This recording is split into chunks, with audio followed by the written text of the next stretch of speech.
একদিন দিন শেষে, রাত শেষে, বেলা শেষে, হায়াতের একটা পর্যায়ে এসা পিছন দিকে তাকাইলে আফসুস ছাড়া আর কিছুই মিলবে না।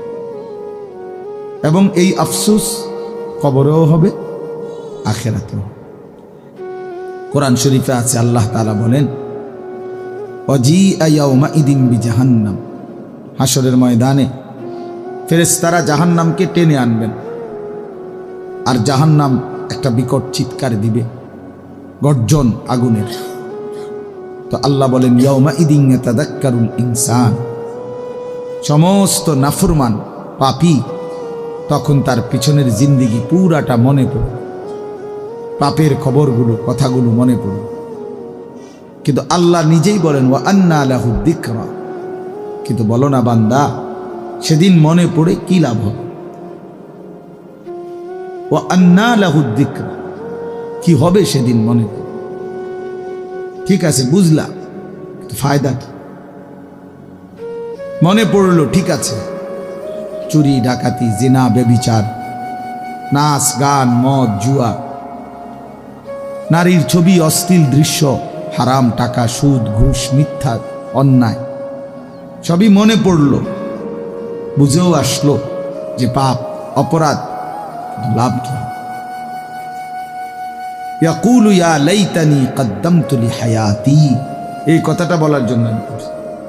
আল্লাহ বলেন, সেদিন নাফরমান পাপী বলবে, ইয়া লাইতানি কদ্দামতু লিহায়াতি, হায় আমার মন্দ কপাল, ইয়া লাইতানি, হায় আফসুস, আমি যদি আমার দুনিয়ার হায়াতে, আজকের এই হায়াত আখিরাতের জন্য কিছু পাঠাইতাম। আমি যদি, আমার তো টাকা ছিল, আমি যদি দান করতাম, আমার তো হায়াত ছিল, আমি যদি আল্লাহ তাআলার বন্দেগী করতাম। জোহরের আজান দিছে 1টা বাজে, আসরের আজান দিছে 3:45 বাজে, তো আমি যদি এই 3.25 ঘন্টা এর মধ্যে জোহরের নামাজ যদি পড়তাম, সময় তো ছিল আমার। ফজরের আজান দিছে 5:20, ফজরের ওয়াক্ত হয়ে রয়ে গেছে 6:30, তার চাইতেও বেশি, 1 ঘন্টা, সোয়া ঘন্টার মতো ফজরের ওয়াক্ত।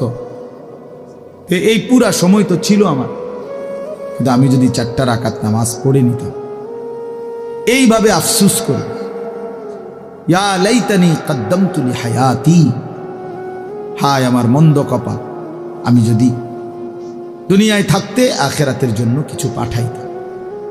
তো আল্লাহ তখন বলে, ফায়াউমাইদিন লা ইউআযযিবু আযাবাহু আহাদ, হায় আমার নাফরমান বান্দা, আজকে তোমাকে আমি আল্লাহর মতো শাস্তি, আযাব আর কেউ দিবে না। আজ আমি তোমারে এমন মারা মারব, বেঈমান, আমি আজ তোকে এমন শাস্তি দেব নাফরমান, যেই শাস্তি তোকে আর কেউ দেয়নি। তুই নাফরমান কল্পনাও করতে পারবি না আমি মালিকের আযাব কত ভয়ানক, তুমি আন্দাজি করতে পারো, আন্দাজি করতে পারো, তুমি ভাবতেও পারো নাই আমি আল্লাহর আযাব কেমন। এজন্য আল্লাহ নিজে বলতেছে, লা ইউআযযিবু আযাবাহু আহাদ, সেদিন আমি আল্লাহর আযাবের চাইতে ভয়ানক শাস্তি তোকে বান্দার কেউ দিবে না, তোকে আর কেউ দিবে না।